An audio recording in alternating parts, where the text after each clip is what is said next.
Man. Listen, it's your boy Chip with Broke Millionaires. Welcome back again. I said welcome back. Welcome back. My bad. Welcome back again to the channel. I think one of the homies in the comments, Jordan. This nigga named Jordan something. Anywho, he he recommended me to look at the Burger Bar versus Johnson's. A little war going on in the UK. So I'm gonna do that. We're gonna check this shit out real quick and get to it, man. I ain't got too much time tonight, so I'm really just gonna look at this shit, man, and then do a few more reviews and get off, cause I'm pooped. You feel me? It's been a long day, bro. So let's go ahead and knock this shit out, bro.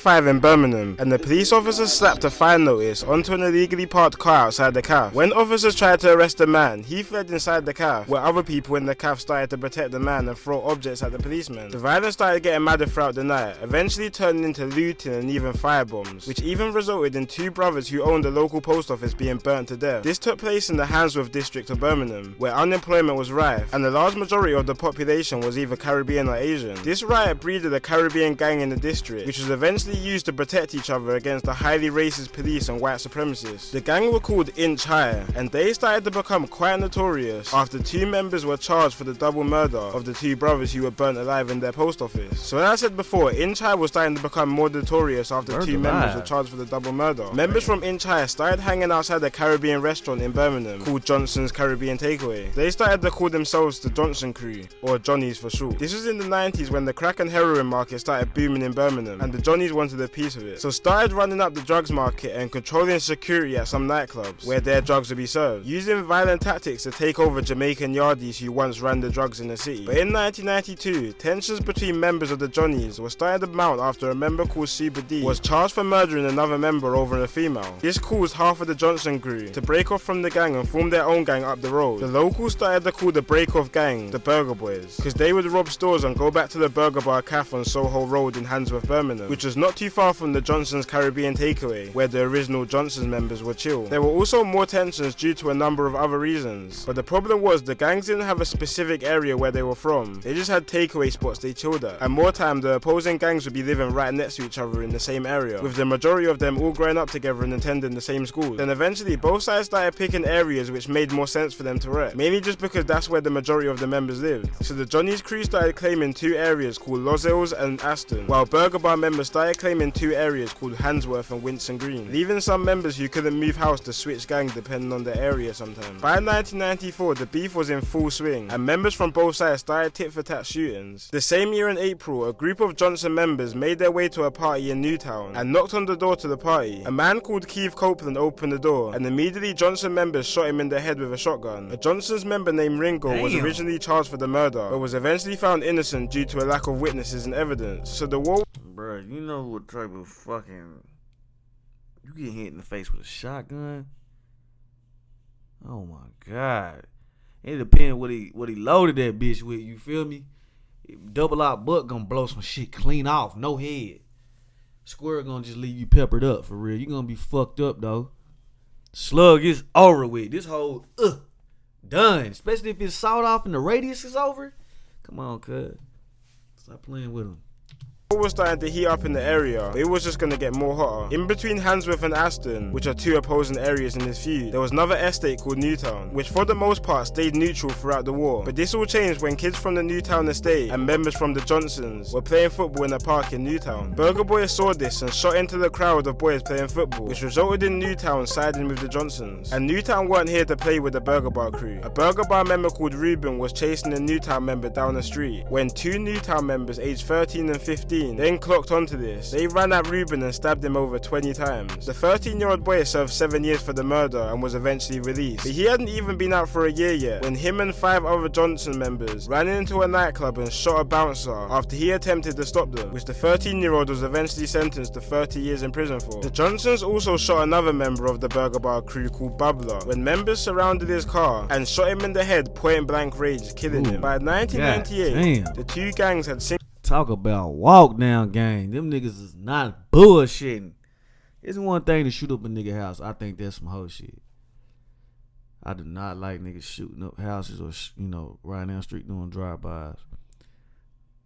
But the fact that these niggas is walk down point blank range, them niggas some real gangsters. That's what I really fuck with. I really applaud shit like that. Like, if you really gonna be on this type of time, you really need to get your mans. That's it. I don't believe in none of that other shit. Get your mans. And these niggas is getting their mans. For real. That shit really wild. The only thing I don't really like about, when it come to beefs and shit, like, you know what I mean? You gotta do it like the old times. After we done did it, nigga, we ain't do it. You feel me? Shit, what you talking about? You know what I'm saying? Most niggas like now these days is repping and shit like, oh, I'm part of woo, nigga. We did that. Come see about a nigga. Nah. Why? We don't want niggas to know nothing. Niggas be trying to get clout. Clout so dangerous these days. This shit wild. Single-handedly rose the gun crime rate in Birmingham by 500%, making Birmingham the gun crime capital of the UK. At one point, on a good day, there will be one shooting. On a bad day, there will...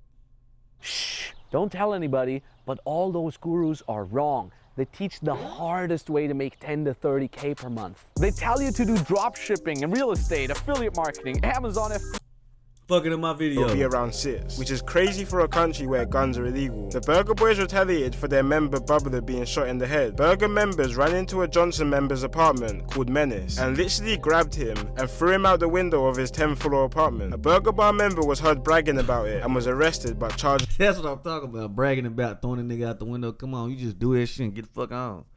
We don't want to get caught. Were dropped due to no evidence. Wow. But the Burger Boys really wanted to show the Johnsons they mean business and ended 1999 with one of the most gruesome murders in this beef. It was New Year's Eve and a Johnsons member called Corey went into a party at Winson Green, which is the territory of his ops, which are the Burger Bar crew, but found no one. But next day there was another party in Handsworth, which is again part of the Burger Bar's territory. Corey entered the party armed with a bulletproof vest and a shotgun like he's about to enter a warzone map. At the party he bucked into some Burger Bar members who told him to come outside. The Burger Bar member. Do you know how much like animosity you gotta have to walk into a party to go? You know what I'm saying? He really probably came to the party with the bullshit. He probably was already on bullshit, looking for bullshit. That's why he came with a bulletproof vest on and shit. But let's say you going to enjoy the party or whatever. We could just say that. You know how much anger you gotta have with a nigga to come into a party with a bulletproof vest and just, you know what I'm saying, be ready for whatever. That shit that's crazy. That's next level for real. These niggas some real gangsters though, I ain't gonna lie. But I don't know. Members waited for him outside the alley packed with guns, and Corey walked outside towards them and shot his shotgun for the first shot, shooting one member in the hip. Burger Bar members then massacred Corey in a rain of bullets, literally surrounding him, shooting him over 70 times altogether. Eventually, after he was shot so many times, a member even grabbed his own shotgun and began to start shooting Corey with it after he was dead. One of the men suspected of this murder was a Burger Bar member called Micah, who was actually shot himself a couple months after the murder of Corey. The police were working hard to try and get someone convicted for the massacre of Corey because these murders and shootings were becoming more and more common and no one was getting booked for them. Birmingham was starting to look like the Wild West. Police started begging witnesses to come through about the murder, and seeing that there was about 200 people at the party, police thought there would be enough witnesses for some people to try and go and testify against them. But the police underestimated the hold these two gangs had on the local population. Civilians were terrified of the two gangs, and snitching was one of the worst things you could get caught doing. Only one witness actually ended up testifying eventually, but all she said was that she saw one member with a gun earlier, but this wasn't enough to prosecute anyone. And again, there was another unsolved murder in the area. Then the 2000s hit, and younger factions of both gangs started to emerge from the estates, and the Burger Bar name was starting to fade away, and most of the youngers from the area started claiming a new name called RMD or BT1 Bangers. Same thing with the Johnson's crew. Youngers from the area. Do niggas gotta get put on this shit? You feel me? Like niggas get put ons, they get put ons doing this shit. Or you just be from the hood. Let me know. Area started to roll around naming themselves Slash instead, which breeded a new generation of this war, RMD and BT1 Bangers versus Slash. But for the purpose of the video and to make it easier to understand the division, I'm gonna keep the name to Johnson's and Burger Bar crew when referring to the two separate sides, because if not it can get quite confusing. And it didn't take long for the younger generation to follow suit of their elders. It was March 6th, 2000 outside the club in Birmingham called Fozzie's, and for once it seemed like a peaceful night. It hit the club 6 AM closing time and people started leaving the club. One of these people being a young father called Christopher Clark, who was known to chill with a few people associated with the Johnson crew. Around 10 younger members from the Burger Bar crew spotted Christopher and started bottling him, but then one member brought out a shank which stabbed him twice in the chest, which reached through his heart and killed him, and then the killers ran away from the scene. Christopher was known to hate the Johnsons, especially because they used to bother his girlfriend. 4 out of the 10 members were eventually caught, one of these including a Burger Bar member called 13, who was named after his prison cell number. A Johnson's crew member actually managed to shoot 13 in the leg for revenge, but he survived. 2 days after this shooting, 13 and 3 other members were arrested and charged for the murder, but all murder charges were eventually dropped and were lessened to a charge of violent disorder because the judges couldn't figure out who actually stabbed Christopher. See, this was about 12 years before joint enterprise was introduced. We not just gonna skip past this nigga with his fucking sheepskin on his head. Arrested and charged for the murder, but all murder charges were eventually dropped and were lessened to a charge of violent disorder because the judges couldn't figure out who actually stabbed Christopher. See, this. Stop playing. You know I was gonna freeze on his motherfucking head. Look at that shit. That shit is trash. And he got a whole edge up. Man, he got a whole edge. Damn, Neapolitan head ass nigga. What's up, man? Ugly ass nigga, big chin ass nigga, fat neck ass nigga, fat glasses ass nigga. Why he got this shit on his head, bro? This was about 12 years before joint enterprise was introduced, which is the law now where essentially you could be convicted for a crime your friend done if you have some type of involvement or. Oh no, ma'am. You got the damn her roller jumps in your shit. Boy, that shit is terrible. I would be, bro, if I was in court, I could not take them niggas serious. I mean, you take them niggas serious when they start giving you them damn football numbers and shit, but man, I'd be peeling their ass. They would have to, bro, they would give me for contempt every time. Like, damn, bitch. Role to play in it. For example, if you're beating somebody up and your friend ends up stabbing and killing them, you'll both be done for murder. So before this was introduced, it was hard for joint murders to be pinned on anyone. But the beef really started heating up after Burger Bar's boss, a man nicknamed Nozza, was shot while he parked up in his car on Johnson's crew territory. Nozza was then said to have planned a retaliation hit. A man linked to the Johnson's crew called Escalation had just came out of prison and was back on the streets. He was posted up in his BMW on a nice sunny day. Hey, by the way, this instrumental, this little beat in the backdrop, hard. That shit going crazy. This shit doing numbers. Listen to it. When the Vauxhall car pulled up beside him, inside the Vauxhall were 2 men with semi-automatic handguns, and more than 20 shots were fired at him, killing him in broad day on a residential street. Now the police. 20 shots, broad day. For these niggas with the extras. Police wanted to catch the killers badly, but there was no evidence. The only evidence they had was a strand of Nozza's hair found inside the Vauxhall car. The police found that enough to be evidence to put Nozza down for the murder, but eventually, years later, Nozza got his appeal and was released under insufficient evidence. He wasn't out for long though, after being found guilty of running the national gun smuggling ring and was given a life sentence for the second time in his life. Now let's fast forward to 5 months time. Remember 13, one of the members who was sentenced for his part of the murder of Christopher Clark. He had just been paroled from prison after serving 2.5 years and moved to a nearby town called West Bromwich and was trying to turn his life around and leave the gang life behind him. But as we know, the gang life doesn't work like that. When you're in, you're locked in for life. So hold on. So I was rapping with one of the homies in the comments, and he was telling me we got on this topic because he was telling me about Miss La Familia and was saying that she was somehow associated with some of this, or she's from Birmingham and look something, I don't know, but if you can get in the comments, just let me know, fill me in about that whole little situation. Appreciate that.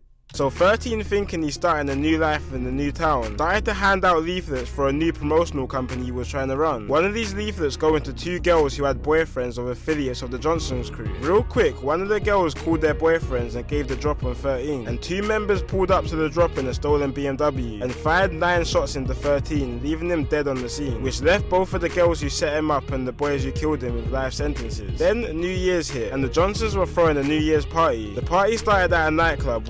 Oh God, I won't even want them niggas to get a license. Keep them on the street.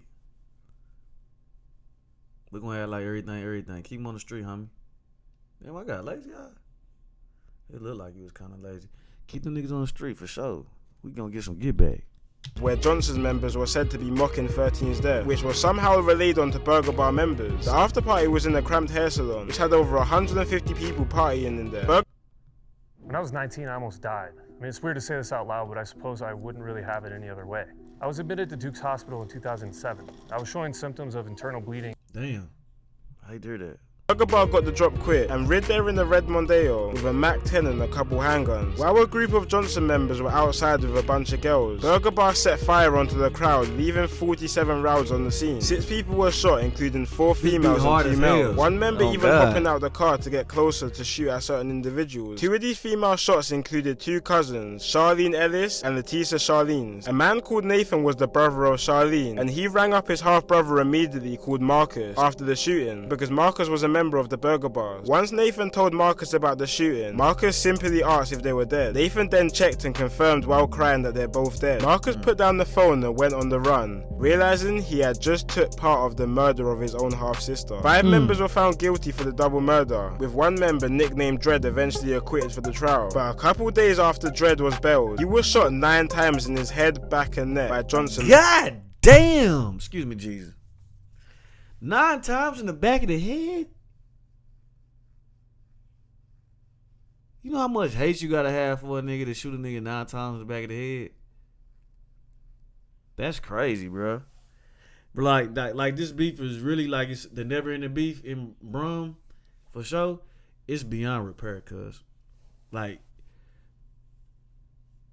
you gotta aspire to want to be a part of one of these factions, and you know what I mean, because it's just inevitable. Like if you aspire to be a part of this, you just want to kill niggas and shit and do your thing. They might be your family too, though. They might show you love. They might, you know what I mean, they might help you get on with some money and shit. But really, with a beef like this, bro, you know you automatically got some super stupid ops, for real.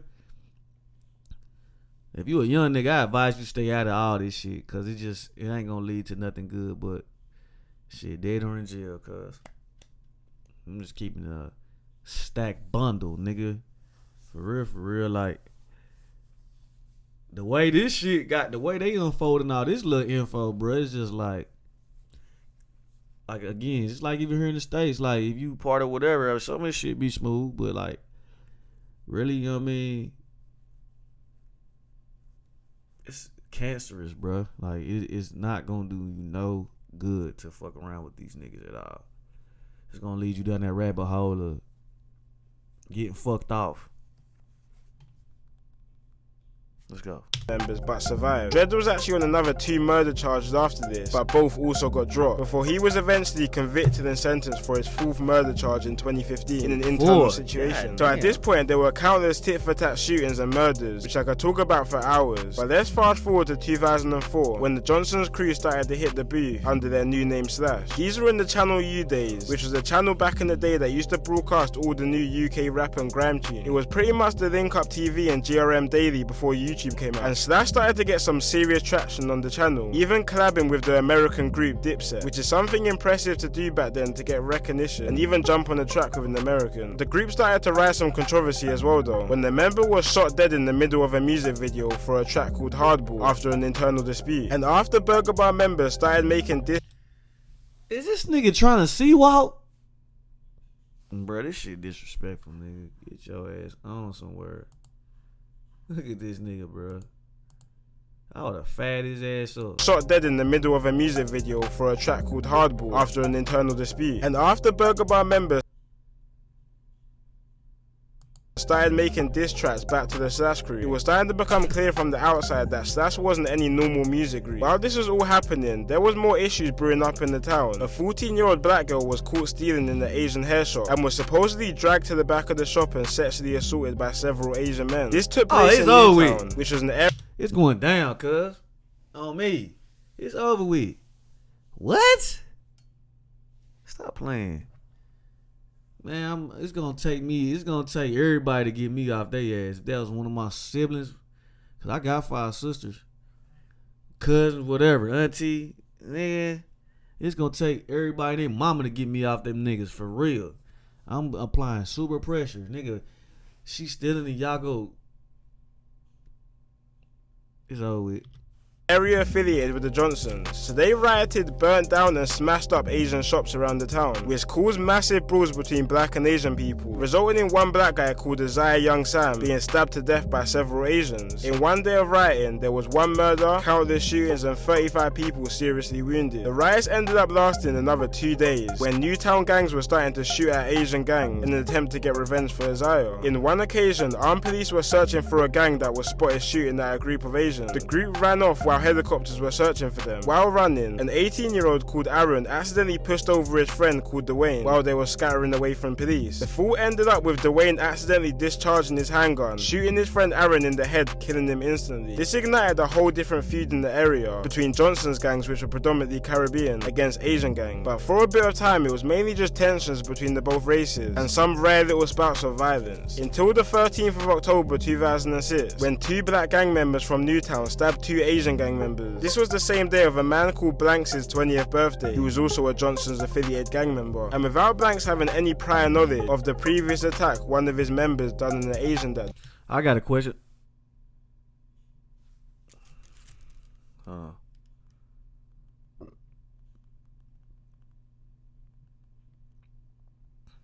I got a question.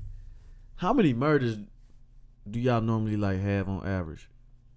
Like, so let's say we talking about Birmingham. How many murders does Birmingham or Peckham or, you know what I'm saying? Like, how many like murders they normally average a year? You know what I'm saying? Because here, depending on the state, it be going crazy over here. Like, shit, Memphis about 350. Shit, Oakland about 190. You know what I'm saying? It just vary from state to state, city to city, state to state. It go crazy over here though. So if you know, I'm gonna do my research anyways, but I like to engage with y'all in the comments and ask these questions. But if you know wherever you from, what's the populace, and then what's the murder rate for the year, homicide rate, let me know in the comments.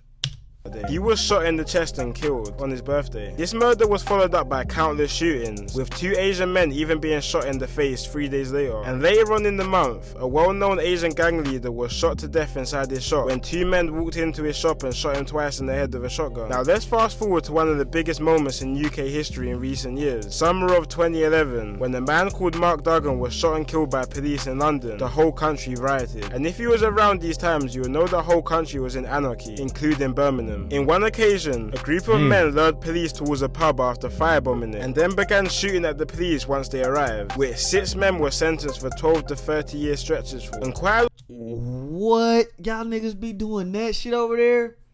I don't condone that shit, but that's crazy.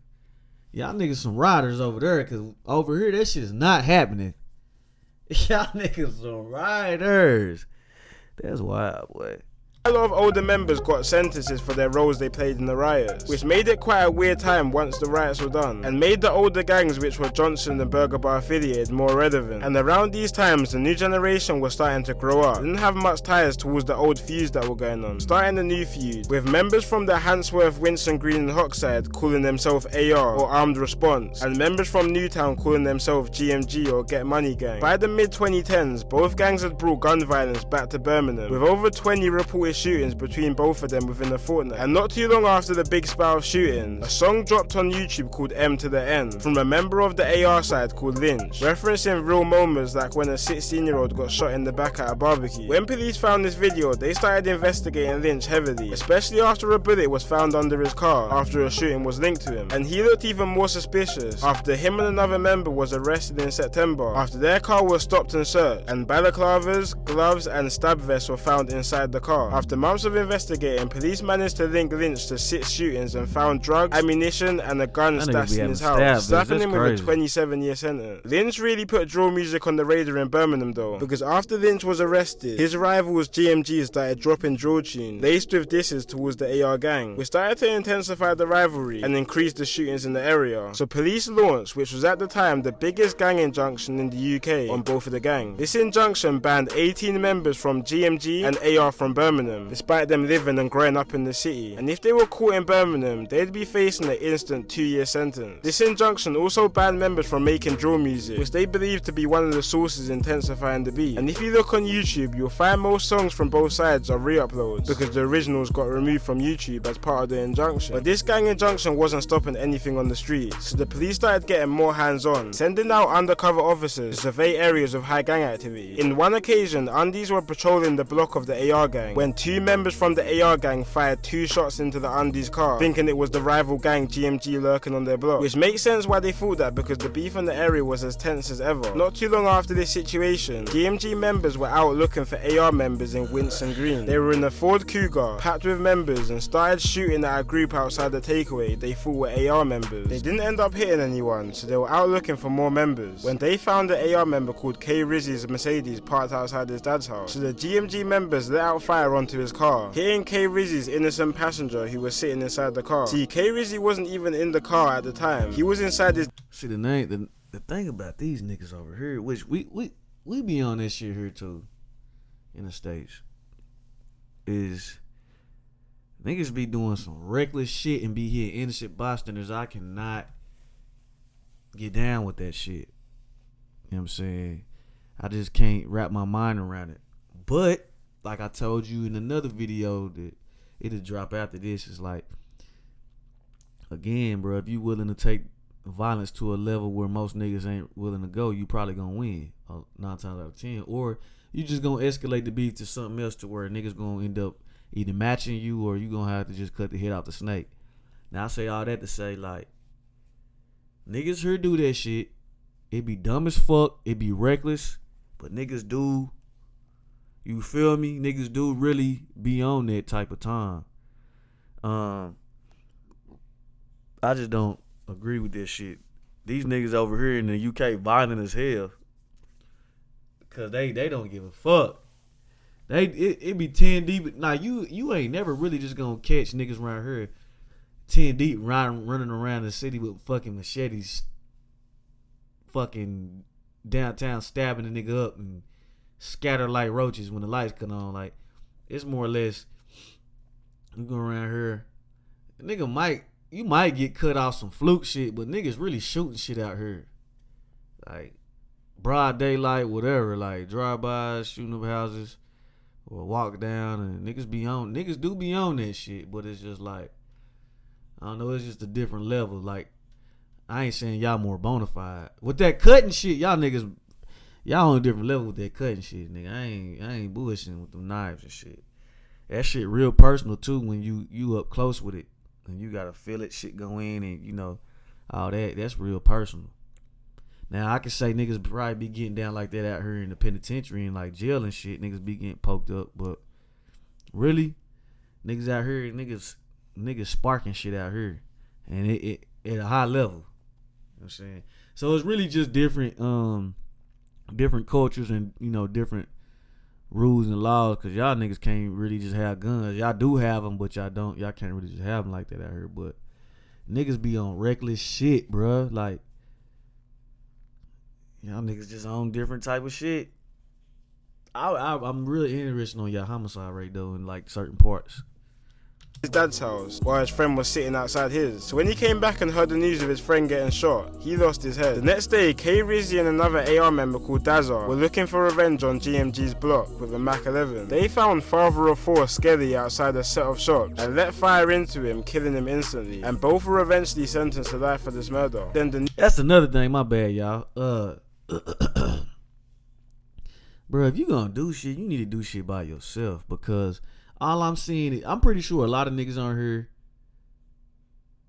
and I can't say too much, because it's just like some shit I shouldn't even just share with niggas on how to like do shit or whatever. Just, I ain't saying that a nigga done did it. I ain't saying that by any means, but I am saying it's like some shit is just like, you don't want to get no niggas no ammo for that shit. But I feel like, bro,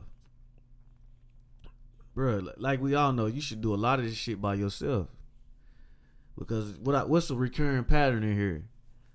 Nigga do it with an accomplice or the homie, and shit, nigga get caught up, he gonna go to jail or he gonna die. That's the common denominator on all this shit. Whereas if you're not really too much associated with shit, or you doing shit with niggas, the likelihood of you getting caught or getting fucked up if you doing it the right way is slim to none. Cause that shit really hard for somebody to prove. Really. If you're not boisterous, if you just like a damn ghost, it's hard for you to prove. Like, you know what I'm saying? You really, it's like, nigga, but when you out here, you known gang member and niggas seeing you with other niggas, you associate with other niggas, you just get caught up in too much shit. That's one. And then the second thing is, it's like, I see how flawed all this shit is all over the world. Like here in the States, same dumbass shit. Over there, super dumbass shit. It's like, nigga, you roll with a faction, a section, and one nigga do some dumb shit. Now we all gotta goddamn deal with this shit. Yeah, it might be, nigga might get some discipline behind that shit after getting us in some shit. Or, you know, and then some politics that I know, you know, which I ain't gonna just go speak too crazy on. Some niggas be handing niggas over and shit. Behind closed doors in them big old board meetings and shit. Nigga hand a nigga over. Like, oh, you can have cuz for this. Ooh, for he did that. Boom, you can have cuz. I don't even fuck with cuz. Just to, you know what I mean? But I just say, bro, like sometimes rolling with factions, or a lot of times rolling with factions, really be at a disadvantage. If you really on whatever program you on or whatever motion you on, you should definitely be on that by yourself. And if you with a whole bunch of niggas, you definitely just need to not be seen or just be, you know, play the background like a puppet master thing, because being associated with this shit get you this. What's going on right here? A new wave of drill came to Birmingham, which was mainly led by a gang in Newtown called Nine Boys, who are linked with GMG. One artist which you might have heard of is called Trills. He blew up after getting 3.5 million views on his hit song Birmingham City, and his name was even more hot when in March of this year he was stabbed in the head by AR members. Well, this was actually a revenge attack after 6 schoolboys from Newtown and Aston rid out to Handsworth in a 7-seater car, shooting and stabbing a 15-year-old AR member called K1 while he was talking to his girlfriend outside his house. Currently, 4 youths between 14 to 17 have denied murder, and they will go to trial in October. Now, there's been quite a few more situations of deaths which have happened recently, but I'm not going to cover them in this video. But this war has been going on for longer than 25 years and isn't going anywhere. And I'm pretty sure some of the gang members who rep both sides now don't even know about half the people which have died for the same gang they rep. So guys, just think about that next time you find yourself in these situations. That sound like some shit here that I ain't gonna speak on. But yeah. It's been your boy Kid Nerd, and peace out. That shit be real. Nigga got 40 plus year long beefs and shit. Niggas don't even know why. That shit crazy. But hey, man, I'm just a motherfucking messenger. That's it, Holmes. But hey, man, y'all be smooth, man. If you like this shit, man, hit that like, that subscribe, and that bell. Nigga, I'm gonna have more of this shit coming. You know what I mean? But I definitely was gonna cover this. You feel me? That shit wild, though. For real, fam, this shit super crazy. I ain't gonna lie. That shit, like, that's wild. But y'all be smooth, man. Catch me on the next one, man. It's your boy Chip.